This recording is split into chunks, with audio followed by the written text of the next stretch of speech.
Солтүстік Қазақстан ішкі істер департаментінде үздік криминалист, анықтаушы, тергеуші облыстық байқауы өз мәресіне жетті.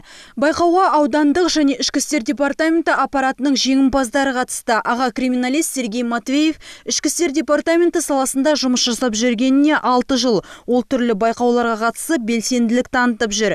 Қандай жағдай болмасын, сабырлық сақтау жұмысымның басты міндеті дейді.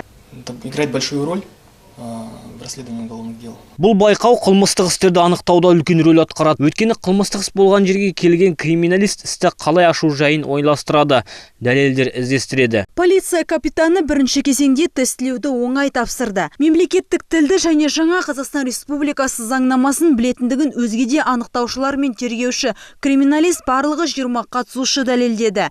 Екінші кезеңде қатысушылар кәсіби шеберліктері бойынша сынға түсті. Жалпы байқау 3 кезеңнен тұрды. Данный конкурс предусматривает. Аталмыш байқау Қазақстан Республикасы заңнамасын және мемлекеттік тілді білу деңгейін, қызметтік дайындығын түрлі жағдайларда өзін қалай ұстау керектігін анықтайды. Сайыс қорытындысы бойынша Жамбыл аудандық ішкі істер бөлімінің аға тергеушісі полиция майоры Мұрат Қамбаров, Аққайын аудандық ішкі істер бөлімінің аға лейтенанты Данияр Сұрағанов және Петропавл қаласы ішкі істер басқармасының аға криминалисті полиция капитаны Мұрат Мусин үздіктер қатарынан көрінді. Жеңімпаздар өңір намысын ақпан айында ішкі істер министрлігінде өтетін республикалық байқауда қорғайтын болады.